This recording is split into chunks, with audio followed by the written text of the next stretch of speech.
doing the clap or not? All right. I thought you were going to do the clap. All right, hey everybody. This is the Bottom Line podcast with the American Mystic. I am the American Mystic. What the heck does that mean? We'll get into that later. So thank you for tuning in, listening to my podcast. We're going to go over some really cool things. The bottom line simply means I'm going to go to the bottom line on every subject that we discuss, as I see it through my eyes. That's the whole point of life, really, is we go through life and we see things through our eyes, how we're made. And I'm going to exploit that and tell you my version, my story, my way, the way I do things. First, I want to thank our sponsor, Electrify. Electrify is your hometown internet. They do fast local internet in Northeast Colorado and Southeast Texas. Appreciate those guys helping us out and supporting us as we do this. And reach out to folks. Talk about some stuff, man. We're going to talk about some stuff. So let's just jump right in because that's just the way it is. I roll jumping right in. And so what is an American mystic? What is mysticism? Why? What am I talking about? So I'm going to tell you the result, which is really cool. You can find it on Kindle. You can find it on Amazon. And you can find it on my website at BronnerEnterprisesLTD.com. And it's a book called What is Life? And it's actually more of a handbook, if you will. It's a short read. It's not a long book. It's an introduction to essentially me and the life that I realize that I am, the life that I realize that everything and ever all around me is. And the book came about because of some pretty incredible events in my life. There was a time where I was a completely different man, completely different person, completely different entity, if you will. What that means is I had a spiritual awakening. Had a great life. Everything was rolling along really well for me. I was involved in a lot of things in Hollywood and lived out in California, in sunny California. Ended up working with farmers and ranchers and food producers on a really cool project for agriculture and ag tech. Kind of pioneered the way with a lot of the stuff that I was doing with the USDA and the state of California. So I had a great thing going. I had a lot of things happening in my life, and abruptly, I ended up getting really, really sick. I was an athlete, I was a bodybuilder, and quite a successful businessman. I got involved in politics for a little while, and abruptly, my life just kind of took a complete left turn. And it was kind of gradual in the beginning, but it came on really heavy there after about a year or so of just kind of dealing with head-to-toe pain everywhere in my body, my feet, my calves, my knees. My knees hurt. Everything hurt. It hurt to sit, hurt to walk, hurt to stand. It hurt to even just have a little breeze brush across my skin. There are many days that I would just sit and cry, and there was nothing I could do. It felt ridiculous. This gigantic man who at one point in time I had 24-inch biceps or arms. My arms were 24 inches round. Sounds unbelievable, but it is true. I mean, it is circumference. But I was a big dude. I was training with Ed Corney. If you guys remember Ed Corney, him and Arnold were in Pumping Iron, or he was in Pumping Iron with Arnold. He and Arnold were good friends. I trained with Eddie the last few years of his life and had a great time doing it, but ended up getting sick, just pain, constant pain. So bad that many mornings I'd end up crawling to the bathroom because I just couldn't walk. I couldn't understand what was going on, and being a successful guy, I had some means. So I saw a bunch of doctors and a bunch of specialists for 13 months, and every one of them said, I know exactly what it is. You were a bodybuilder. That's the problem. Yeah, they'd do some tests and come back and say, well, that's not what it is. So I'm going to send you this specialist and that specialist. And it was a rolling cascade of, I don't know what's going on with you, so I'm going to send you to somebody else. From rheumatoid arthritis to finally lupus, and then they hung me with fibromyalgia. After taking a whole bunch of pills and shutting my kidneys down. And yeah, toward the end of that, it was extremely painful. I ended up so miserable and so beside myself that nobody wanted to be around me. Family left, kids left, lost my business. My life just literally collapsed. I had some wonderful things going on. We were trying to close, and we're at the point to close some really big deals for some business stuff I was doing. And it just kind of vanished. It didn't matter what happened. It was like trying to hold water in my hands. It just kept running through. All these wonderful things and wonderful opportunities that I'd been working on just kind of, I couldn't do anything. Um, Felt extremely helpless and extremely beaten. And I dealt with this. This was over 2.5 years. Ended up moving up to the mountains, in the Sierra Mountains in California, and literally moved up there. I knew when I got up there, and everyone started leaving, and I was left, that I went up there to die. That was very apparent to me, and nobody wanted to watch it. Nobody wanted to see it. Can't blame them, because I didn't either. And I was up there for quite a while, a few years, before sunny Sunday. Actually, it was not even a sunny Sunday. It was a pretty bleak Sunday. After having battled with this for a long time, I was sick and tired of it. Wore my mind down, wore my body down. I was losing weight. Went from 273 pounds of walking muscle and being able to walk into a gym. Typically the biggest guy that got in there, was competing. Went as far as taking second place in the San Francisco, California bodybuilding show. Was on my way to thinking about a pro card and that whole lifestyle. And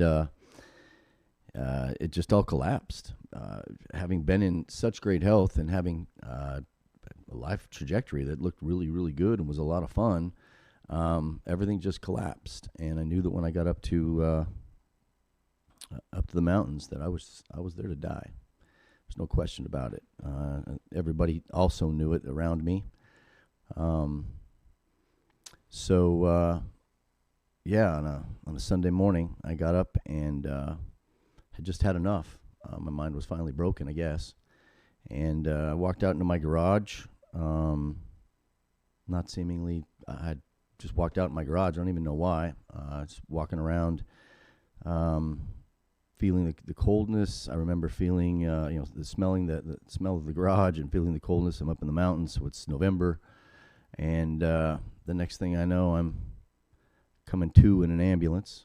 And I've got people hitting my face and telling me to stay with them. And I knew I was in an ambulance just because of the situation and the way things were, and these people yelling at me. But I still wasn't quite there, and I hadn't quite opened my eyes. And I was just kind of lost for a minute.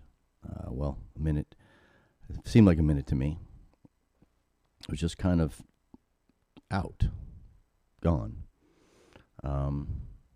Not anywhere, just gone, just out. And I felt that I knew I was out. I knew I was not in my body, but I didn't frame it that way. I just knew I was out, and I knew it was quiet, and I knew it was still, and I knew it was dark, but somehow it didn't matter. I was taken care of. I was hugged in a way that I can't. It's not a physical hug. It's a union. It's a joining of what I now know that I truly am is life itself, the energy of life itself, the essence that brings life to all things, enveloped what I am, and let me know that I'm not alone. And it whispered, but it wasn't a voice. It was a knowing. it was a permeating in every cell that I have. All of a sudden, as I come back to my body, I knew it wasn't a sound, but I knew that I heard that the answers that I was seeking are not in life. Are not in death. They're in life. And I don't even know what the heck it meant at the time, because it didn't make sense. I didn't even really know that I was looking. I just didn't want to hurt anymore. I didn't want to feel pain anymore. I didn't want to suffer and continue in the way that I was going, because I lost everything. I lost everything. And I didn't realize until that moment that I literally had even lost who I thought I was, who I believed I was. I believed I was a dude. I believed I was someone that had some game, that was, ebbing and flowing and doing the family thing. I loved being a dad. I absolutely loved being a father. Wasn't easy, but I loved it.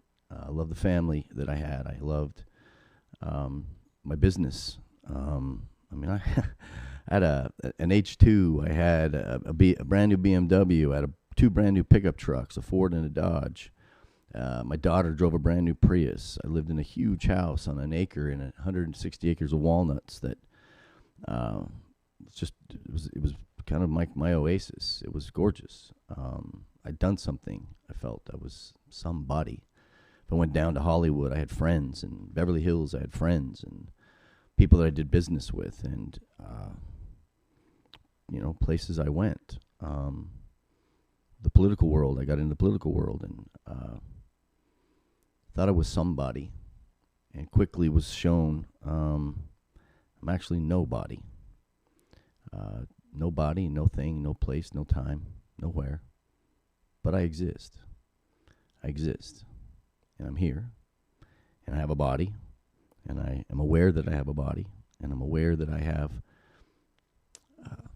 faculties. I can move. I can think. I can talk. I can think. I can reason. I can love. I can hate. I can do all kinds of things. I can destroy things. I can grow things. I can nurture and protect things. I can be nasty and destroy things. I'm capable of a whole bunch of stuff, a whole bunch of things.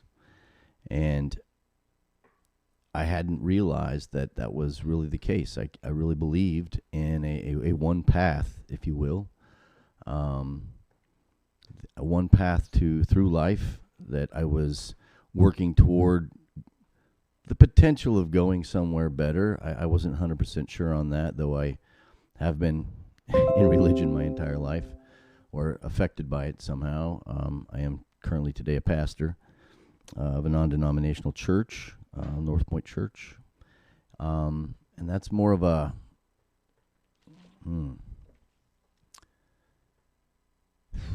it's more of a title, I guess you would say, for what I've become or what I know that I am. The fact of the matter is, coming back that day in that ambulance, and I was later told when we got to the hospital that the estimation that I was out was about 25 minutes. Again, it seemed like it was just seconds to me. But there was a whole story of finding me in my garage. It just so happened that my ex at the time happened to decide to go for a drive, happened to decide to check in on me because she knew how miserable I was. We'd just had a major blowout over some business stuff. We were still business partners at the time, and I was just ridiculously rude and mean because I was so miserable 2 days before that the fact that she even came by to see me was a miracle. The right time, the right place, an hour and a half away from everybody and anything, and just so happens to show up. Just so happens to find me. Could have just figured I was gone. There's a whole lot of things that could have happened, but it didn't. She called 911, got the police, the ambulance to come up, and which took a while. They had to come up from Jackson, California. So it takes a while to get to where I was at, where my cabin was, and they finally got there and, whisked me away. I don't remember any of that. That's all story to me. I remember coming back to in the ambulance, and I remember that something was new, something was different. But I defaulted right away back into being pissed off and upset because I was still in a body that hurt. I was still in pain. As we rolled into the hospital and they take me out and take me into the room, still in pain and wondering what the hell. If I'm going to die, why can't I just die? Why can't I get that right? At least I wouldn't be in pain anymore. And I listened to them. They took all kinds of tests and did all kinds of things and could not find anything wrong. In fact, released me that night. I was home by 7:30 in the custody of my ex, that just to watch me and see what happened. But there was nothing they could do to keep me. There was nothing wrong with me, other than the normal things that I was already on medication for and I was already being treated for. So go back home and we don't know what's going on. We'll, they sent me up with a counselor so I could, talk to them about, stress and issues and things like that. But it really, that changed everything. I mean, it changed everything for me.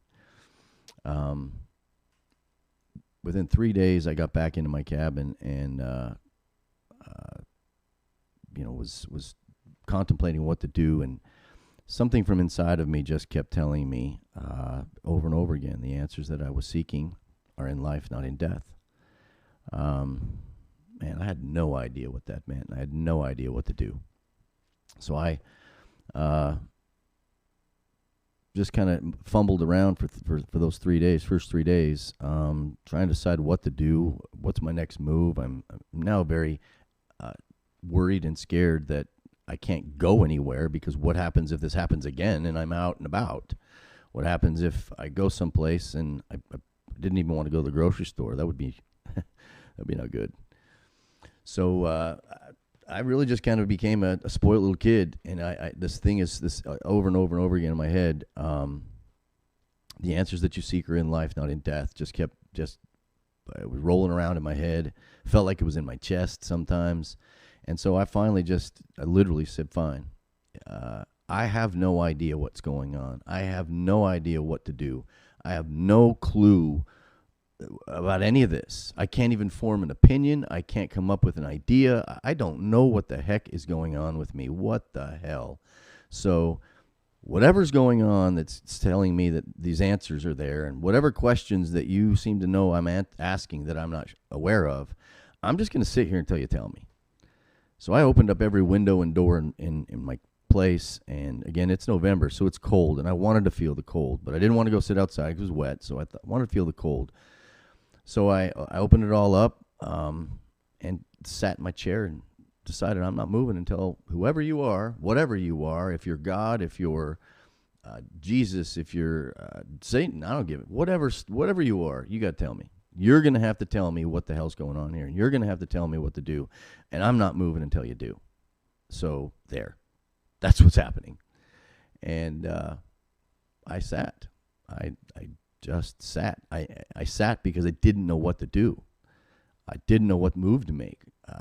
Do I eat? Do I not eat? Do I drink? Do I not drink? Do I sleep? Do I not sleep? Do I go out? What do I do? I had no idea what to do. And I don't want to say it was out of being paralyzed, because I wasn't paralyzed. I wasn't afraid of doing something wrong. I just knew I didn't know what to do. So what do you do when you don't know anything? To me, I just sat down. And I sat in this chair for the first couple of days. And when I say sat, I mean through the night, through the day, stayed awake. I don't know how I stayed awake. I wasn't concentrating on that. I was just waiting for someone to tell me something, waiting for something to happen, waiting for divine intervention, I guess you would call it. I didn't know that at the time, but I was waiting for something, because I knew something had to be telling me something, and I knew something had to keep me alive, and I knew something was tearing me down, and I knew something was going on that I had no idea. And so someone's got to say something. Someone's got to know. And after the first day and a half, I got up and I ate a little bit and used the restroom and drank a little bit. And then the last 24 hours for sure, I just sat, didn't move, didn't go anywhere, and I waited. And after 3 days, I just felt compelled to get up again. I felt compelled to eat something. So I ate, and the next morning, I didn't sleep that night again, but I wasn't sitting. I was just kind of walking around. Decided to make myself some breakfast. So I made myself some breakfast and went out on the deck. Decided I'd sit out. The sun was kind of coming out. It was cold, but I don't know. I guess I was getting used to it. And I sat there. And as I'm sitting there with my breakfast on the deck, on the table, and my dog's next to me, I'm looking at this tree across from me. And this tree's been there as long as I've been there, longer than I've been there, clearly. And I started to notice that there's leaves on this tree. It's November. What the hell? And it just captivated me. It took all of my attention and all my awareness. I could not understand why this tree had leaves and why I had just barely noticed this. It's less than 100 feet away from me. What's going on? And I looked and I looked and I looked at this tree, and all of a sudden it felt like I was just pulled into the tree, closer. And I noticed that there's one big yellow leaf right in the middle, just right in the middle of this thing. I'm watching it and looking at it. Now I'm stumped as to why is this yellow leaf in the middle of all these green leaves on this tree in the middle of November? What in the world is going on? And why am I just noticing this? And why does it matter? And the sensation that came next was absolutely beyond anything I can put a word to. But I would tell you that I became the tree, and the tree became me. And it was beautiful. And the pain was gone. There was a very clear understanding I had in those moments was the pain was gone. And I could feel the tree. I could feel the leaf. I could feel it had something to say. I could feel it wanted to tell me something, but I wasn't available to it to understand.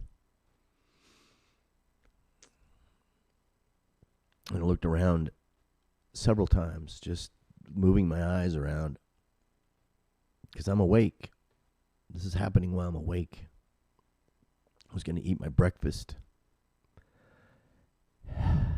Suddenly, I have no boundary. What was me was there, and what was there was me.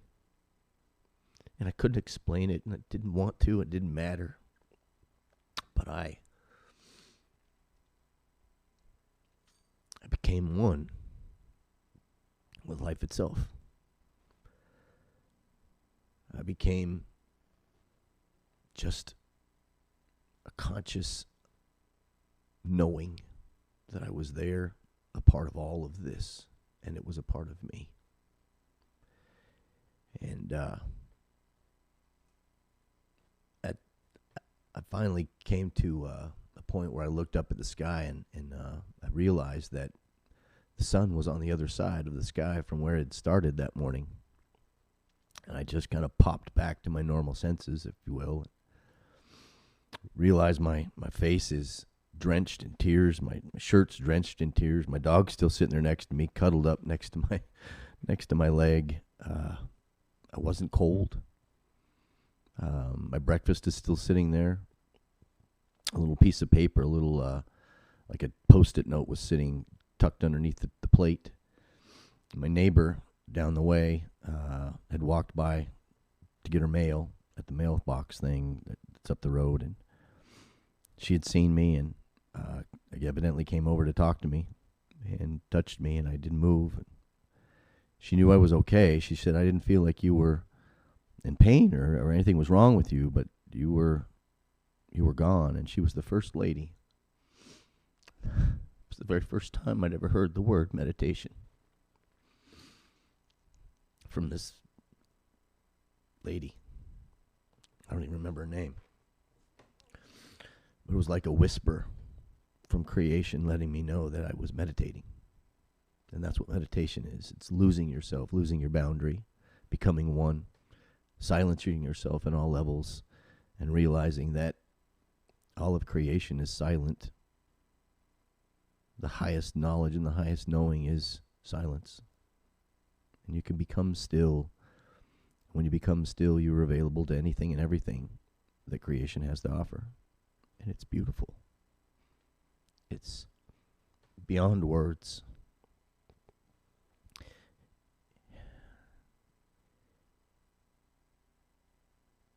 It's an experience. Experience everybody can have. It's an experience everyone needs to have and does have at certain times and in certain ways. If you've ever been sitting at a light sometime and frustrated or upset or whatever, and you're sitting waiting for the light, and it doesn't change, and just about the time it's going to change, you have an idea, a thought, something that comes to you. You go, oh my gosh, and it solves a problem that you've been going through, and it's a holy shit moment. And then the light turns green, you go back to driving, and it's gone. You forget about it. You spend the rest of the night trying to figure out what the heck that was. What I think of? Where did it come from? And how did that? Because it felt so natural and so new, and it just was there. That's yoga. Yoga means union. Union is always available because we're always yoked or joined to source. But the bullshit in our heads keep us from listening in the silence and being available to it. We're told this throughout our lives that this is the case. There's so many scriptures that talk about if you're even in any religion, I don't care what it is, what book, what writing, what works, turning inward, silence within, become still and know that I am God. There's so many different ways it's put, and we keep talking, we go right past it, and we don't even realize the vast intelligence that we are and what we are available to, because we're running around making money, making friends, giving our opinions, giving our ideas, giving our judgments, worrying about this, worrying about that, anxious about this, anxious about that. And we lose the essence of life that we are. We lose it all. And I was fortunate enough to be able to go through this experience. And over the next 3 years, I stayed up there. I rebuilt myself. I rebuilt my energy. I rebuilt my mind. I rebuilt my abilities, my body.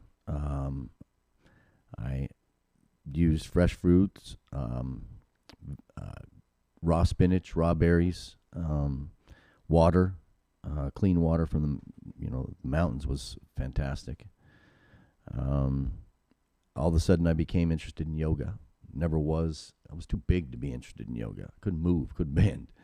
All of a sudden, yoga becomes a thing, and a man who became my guru and could tell me what was going on with me is Sadhguru. You may have heard of him, Indian mystic, which is when I realized that what I was going through and the road that I was taking and the way that I made to go inward and find the bottom line and what the hell is going on here and understand what I am and what's going on before I make another move is the way of a yogi. It's the way of mysticism. It's the way of a mystic. And through those years of learning my body and turning inward and working with creation on the outside and climbing mountains and sitting on the tops of them, and just life stopped around me in a lot of ways and allowed me to do this. Somehow all my bills got paid. Somehow food was always there. Somehow gas was always there. Somehow everything just always worked out. I never worried.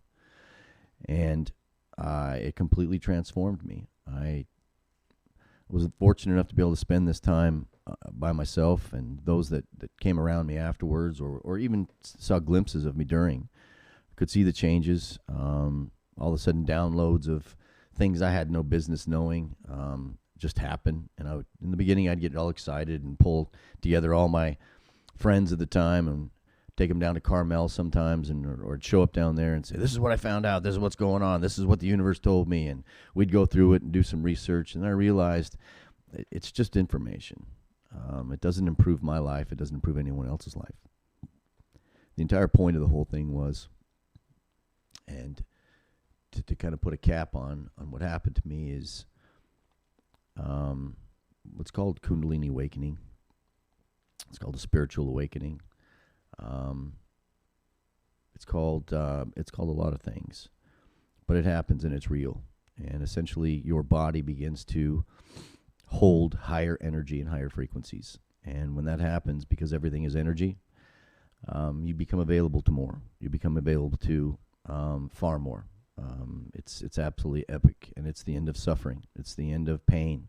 It's the end of all the crap that goes on, and you literally step onto the other side of the veil of consciousness and see life as it is, because you realize and know as an experience that you are life itself. You are the key. Without you, there is no experience. You can't have an experience without you. Everybody else can, all other lives can, but you can't. You are the key. And the key opens up the fact that life happens through you. It happens through you. It does not happen to you. We used to think and have been taught that life happens to you, and I'll go out and see what happens today and what comes my way and what might happen to me today, or what might I get into today, or I hope something happens today, or I need to find some money today and I hope I can find it, or whatever. And that is actually the exact opposite of how life actually happens. If you sit long enough and allow yourself to be calm, you will find that life actually happens through you. You create your world. You create your experiences. You create the next things that are going to be there. That's called your karmic structure. And that karmic structure is what you have to look forward to, or what you have to fear, because you created it. When you realize that that's what's going on, and you see that very clearly, it changes you. It changes you from your very core, and you begin to realize how to be happy, and that it's okay. How to use your imagination to create the life that you want. How to be the thing that you want before it happens. How to put yourself in the situation before it ever becomes a reality, because you can't go someplace your body doesn't know, your mind doesn't know. You have to create that. And it is the most empowering thing. It is the most liberating thing. It's called liberation in India, or mukti. And it literally means that you become outside, if you will, the matrix, outside the programming that you gained as you grew up, and you can see yourself and everything else as life itself, what you truly are. You are not a body. You are the life that animates the body. You are not a name. That's just how we identify you. You are not anything short of life itself, the essence of life itself. And you can do anything that you want. You can create any life you want. You can do whatever you want. And when you understand that, Sadhguru puts it this way, and I absolutely love this. He said there's only mystics and mistakes. We are all mystics. And if we are not mystics, then we are mistakes. We are living our life by mistake. We are not realizing who and what we are and the mystical abilities that we have. Because when you simply break it down, it's this easy. I have a physical part of me that I look at and I adorn and I take care of and I shower and I clean and I dress and I tattoo and I do all kinds of things with and experience things with. But the experience is an energy. The experience is me knowing that. The experience is how I feel on the inside. So feelings are really the reality of life. How you use those, how you use that tool, depends on how profound your life is, depends on how profound of experience you have. If you use them for surface things and petty things, then life hurts a lot. If you use them to embrace everything as it is in every moment, life becomes unbelievably beautiful, unbelievably easy, unbelievably charged with your energy, and you feel it and you get excited about what you're about to do because you know it's authentically you. It's authentically you. whatever it is. It doesn't matter what it is. And that authentically you can change. It can do different things. But as long as you give yourself to it authentically, you fill this world with authentically you through your energy. There's absolutely no way to do it physically. The physical side of it allows us to have that experience. It's a gift. But if you truly look at it, it's the food body. It's created, this body is created from the food you eat. The food you eat comes out of the planet, out of the ground. And we recycle it when we defecate and put it back into the ground. It's the most ergonomical and economical and environmental thing you could possibly do. Nature set it up that way. Creation set it up that way. Not us, not me, not you. That's how it works. And understanding how things work is always better. If I know how my cell phone works, I can get more out of it. Well, if I know how this thing works, how this one works, me, how I work, how my body works, how my mind works, how my emotions work, how my energies work, how everything works, then I am in full control. And I understand what's going on. So that's the introduction of the American Mystic. Those are the things that led me to be who I am today, what I am today. I absolutely want to share what I am and what I've become and my perspective with anyone and everyone who wants to see it, because it's all about you are more than who you think you are. You are far more than you think you are, than you've ever even given yourself the ability to go. And I want to expose that. I want to help you get there. I want to show you a different way of thinking, a different way of seeing yourself. And that's what the Bottom Line podcast is all about. That's what we're here to do. And to see things from a completely different perspective.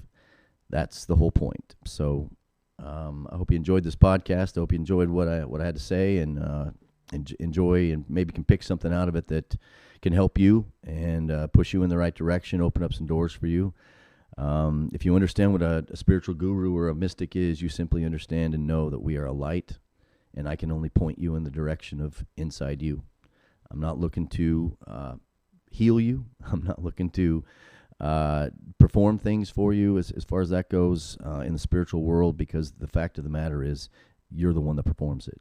I'm just going to show you how. I'm going to point to you how you become your own guru, how you become your own alchemist, because that's the way it is for all of us. I've been there, done that, and I can't wait to share my experiences through these podcasts and on the show. So if you like this, give me a thumbs up and smash some buttons that tell you that you want to subscribe to whatever this is on, whatever you're listening to this on. My website, if you want to know more about me, book some time, book some sessions, get some more understanding, book me for a speaking gig, come out and talk with you. I can do all that kind of stuff. The website is BronnerEnterprisesLTD.com. That's BronnerEnterprisesLTD.com. You can speak to my business manager.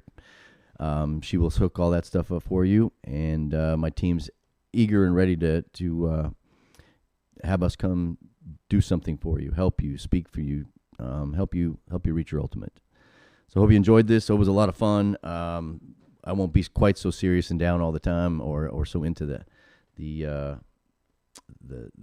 things that have gone on with me, but we're going to see what we can do and shake things up and do some new thinking. So tune in again next time, and can't wait to see you again. Thanks. And that's the bottom line, because I said so.